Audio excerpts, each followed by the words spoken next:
Mesdames, Messieurs, merci d'être au rendez-vous de l'actualité sur la RTJVA. Au sommaire, le rendez-vous dominical au centre de prière Source de vie de Corée a tenu ses promesses. Hier, assoiffés de la présence du Seigneur, les participants ont été soumis à un exercice d'introspection sur l'élément motivateur de leur adoration. Les détails à suivre dans ce journal. Actualité internationale au Gabon, le général Francis Clotaire Oligui Nguema est sorti victorieux du scrutin du samedi 12 avril. Il a été élu à 90,35% des voix avec un taux de participation de plus de 70%. Quel est l'élément motivateur de ton adoration? C'est la question qui a été posée hier aux participants de la grande séance de l'après-midi au camp de prière Source de vie de Corée. Ce fut un temps de réflexion profonde qui a conduit l'assistance à reconsidérer le but de son adoration. Flora Azaleka. En général, l'acquisition des maisons, des voitures, de beaux vêtements, bref, du bien matériel, constitue la principale raison de l'adoration du chrétien. Ce dimanche au camp de prière Source de vie de Corée, à travers la question « Quel est l'élément motivateur de ton adoration ?», l'orateur, dans ses explications, a eu à prouver à son auditoire que seul le salut des âmes reste le principal but de l'adoration du chrétien. Tu es venu chercher quoi ce soir? Jésus, guérison, l'argent, femme, garçon, maison. Tu as passé à côté. Qu'est-ce que tu fais pour étendre le royaume de Dieu? Que fais-tu? Le salut des âmes doit être notre priorité.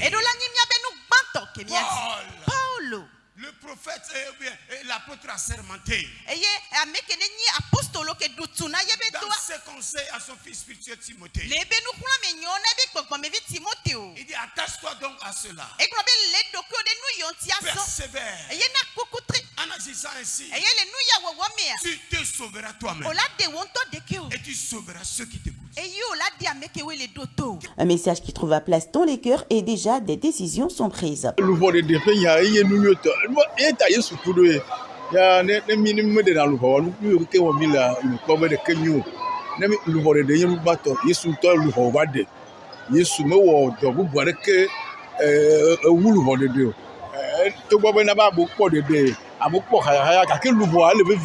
Juste nous dire d'aller encore repentir la bonne nouvelle.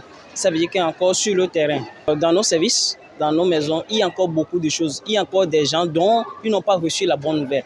Là, le message de ce soir nous envoie encore à aller repentir la bonne nouvelle auprès de ceux qui n'ont pas encore reçu le message de Dieu. À l'issue de la rencontre, le fondateur du camp réitère ses propos sur cet aspect de la vie de l'adoration du chrétien. Aujourd'hui, nous avons laissé la mission à côté et nous bagarrons pour des postes, pour la popularité.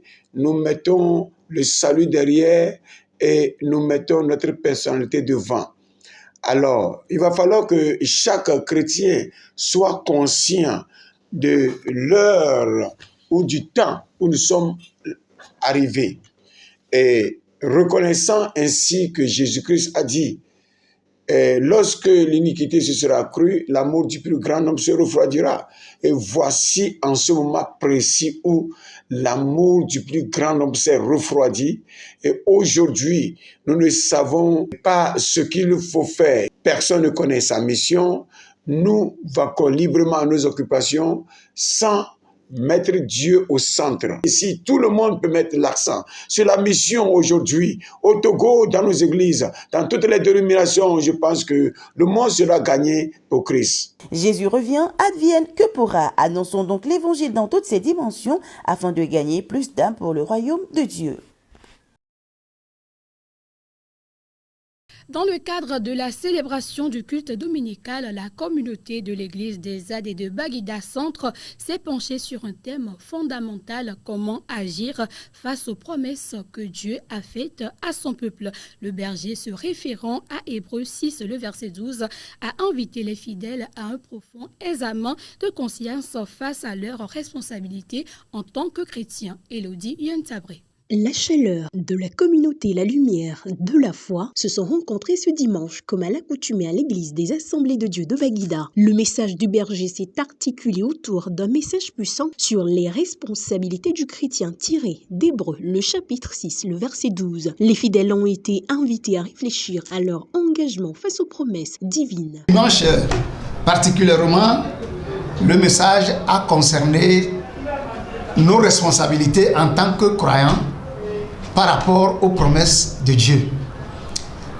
En fait, les promesses de Dieu, en dehors de certaines des promesses qui relèvent strictement de la souveraineté de Dieu, la plupart des promesses, n'est-ce pas, pour leur accomplissement, ont besoin de la collaboration du croyant. Et donc, ces promesses sont de deux ordres. Il y a les promesses générales, tout ce que la Bible promet aux croyants, c'est pour nous tous. Et il y a aussi les promesses spécifiques pour tel croyant ou tel autre croyant. C'est des promesses qui sont liées à nos vies de façon particulière. Donc, dans les deux cas, le croyant a une responsabilité pour que les promesses de Dieu s'accomplissent. C'est de ça qu'il s'agit. Et ce matin, ces responsabilités sont déclinées sur deux volets. Il y a d'abord le fait de croire en ces promesses et ensuite le fait d'être capable d'attendre le temps de Dieu pour l'accomplissement de ces promesses. Le thème de ce message nous parle de notre responsabilité face aux promesses de Dieu. Et il a tiré dans Hébreux 6, le verset 12, qui s'est articulé sur deux points essentiels. Comment donc faire face aux responsabilités de la promesse de Dieu et comment également attendre la promesse, ou bien le temps de la promesse de Dieu. L'exemple d'Abraham a été mis au point. Abraham qui a été un exemple palpable dans la Bible, qui a su comment attendre la promesse de Dieu et comment donc tenir sa responsabilité face à la promesse de Dieu. Il a attendu, il a eu une foi agissante, une foi inébranlable qui l'a permis donc d'attendre, qui l'a permis de croire à la promesse de Dieu. Donc pour conclure son message, le pasteur a exhorté tous les fidèles à croire et à attendre la promesse de Dieu. Merci. Le berger a rappelé que notre foi ne se limite pas à des croyances abstraites, mais s'exprime à travers nos actions et notre détermination. Hébreux 6, le verset 12, nous encourage à imiter ceux qui héritent des promesses de Dieu par la foi et la patience. À l'église des AD de Logopé 1, il était question d'amener les membres à se détacher du monde et à garder le dépôt de Dieu en un compte rendu dans ce reportage. Recevoir Christ est une chose, demeurer en lui en est une autre. L'orateur ce dimanche à l'église des AD de Logopé 1 a dans sa prédication mis l'accent sur la nécessité de se démunir des désirs de la chair et demeurer ferme dans la foi, car un jour viendra où chacun rendra compte selon ses œuvres. Nous avons remarqué que ces derniers moments, il y a beaucoup de déviations. Les gens se cachent derrière la liberté chrétienne pour faire tout ce qu'ils veulent. Et le Seigneur nous a avertis que les temps sont proches et qu'un jour, il viendra et il appellera tout le monde en jugement.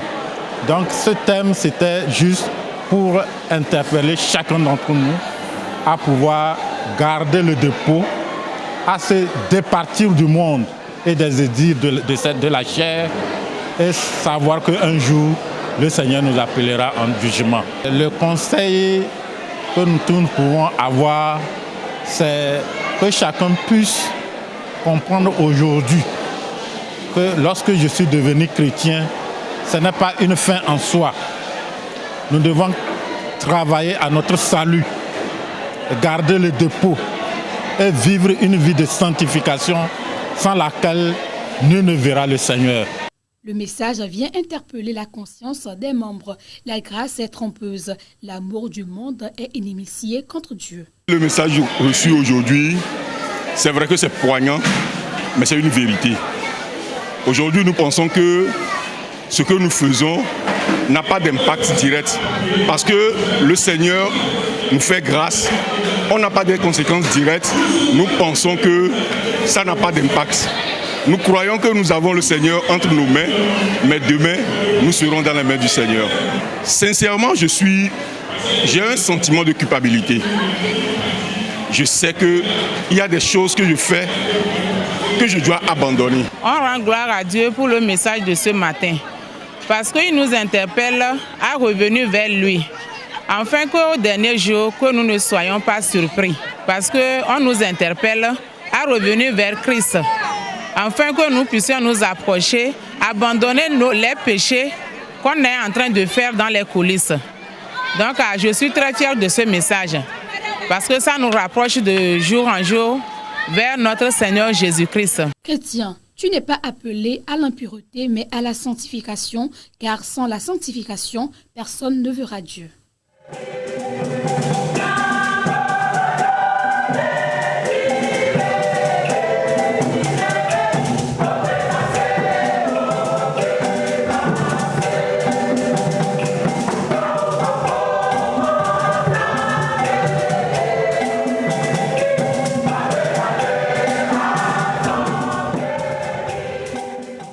La vie est un combat, dit-on. Alors, que faire face au découragement? La réponse a été donnée hier aux fidèles des AD Temple Shekinah d'Agbonou Koroma. Paul Emmanuel pour les précisions.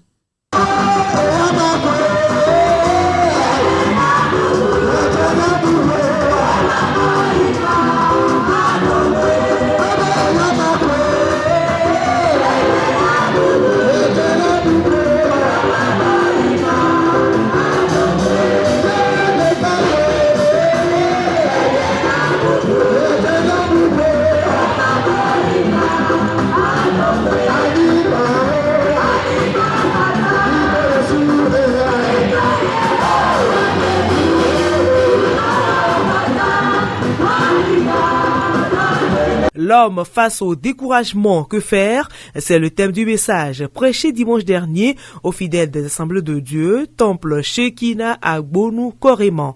L'orateur dit avoir été motivé par les difficultés de la vie. Ce qui m'a inspiré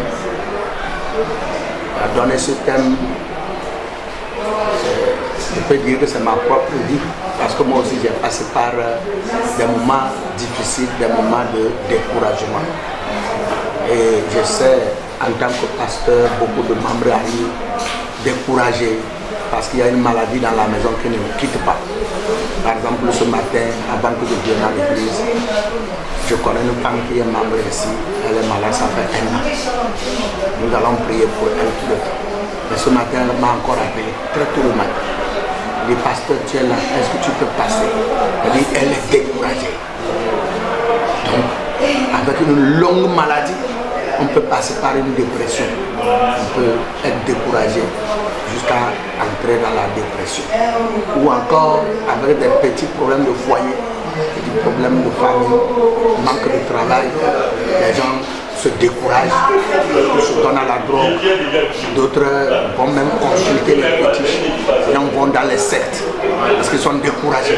Donc tout ça, tous ces éléments qui m'ont poussé à donner ce thème ce matin.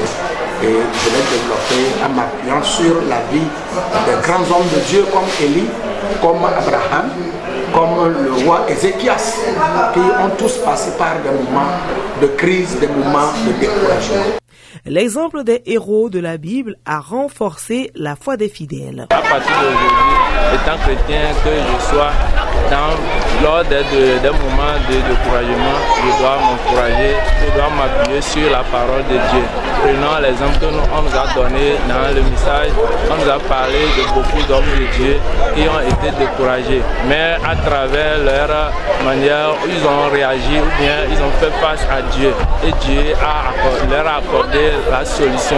Vraiment, c'est un message qui nous a encore donné plus d'espoir, puisqu'il y a longtemps, on a été découragé. Longtemps, on se disait, réellement, si c'est Dieu qu'on est en train d'adorer, pourquoi ces situations dans notre vie? Mais à travers le message qui est sorti ce matin, il y a des gens qui ont eu des situations plus difficiles que ce que nous traversons aujourd'hui. Mais à la fin, Dieu les a sauvés dans ces situations parce qu'ils ont espoir en Dieu et cela ce matin a fait que le découragement que nous avons longtemps consenti a quitté dans notre corps, a quitté dans notre vie. Donc désormais nous comptons sur Dieu et que si ces situations arrivent même, nous sommes rassurés que ces situations ne seront pas éternelles.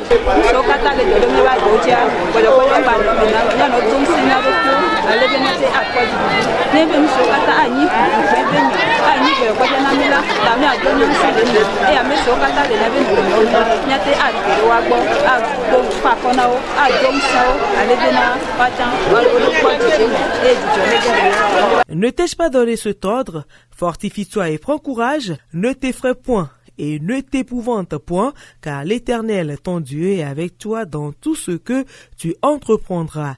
Josué 1, verset 9.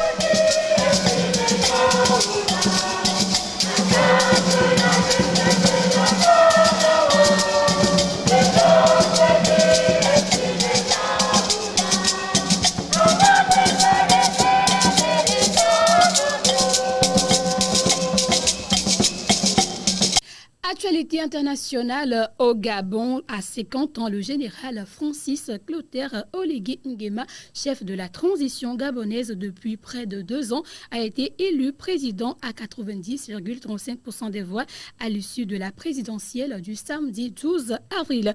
Une victoire pas étonnante. Francis Clotaire se présentait déjà comme le candidat favori du peuple. Suivons ses premiers mots. Mes chers concitoyens, le ministère de l'Intérieur vient d'annoncer les résultats provisoires de l'élection présidentielle qui nous donne largement en tête. Je tiens à saluer particulièrement la maturité du peuple gabonais.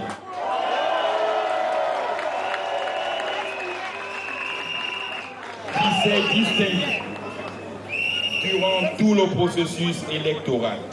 Toujours à l'international, en Philippines, les trafiquants d'êtres humains se font passer pour des missionnaires chrétiens. En début de ce mois, une fausse missionnaire a été arrêtée pour trafic d'êtres humains, accompagnée de 2 femmes de 23 et 25 ans qui en réalité étaient recrutées par un réseau criminel destiné à la prostitution. La femme, âgée de 50 ans, se faisait passer pour une missionnaire en voyage de mission en Thaïlande, interpellée par la police philippine lors d'un contrôle à l'aéroport. La déclaration de ces 3 femmes semblait suspecte.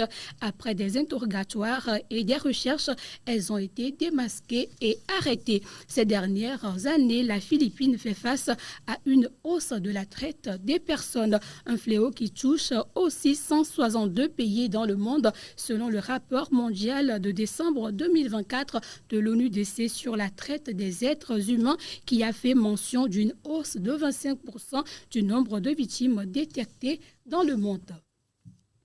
Retour en page nationale culture à présent.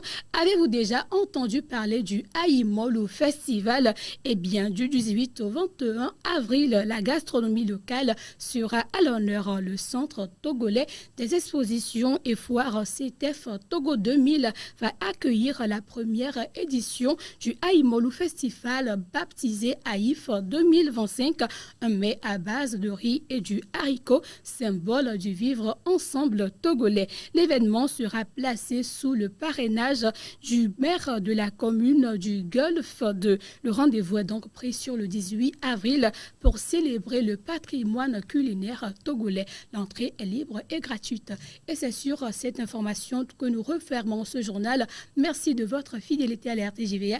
Excellente suite de nos programmes. À la prochaine.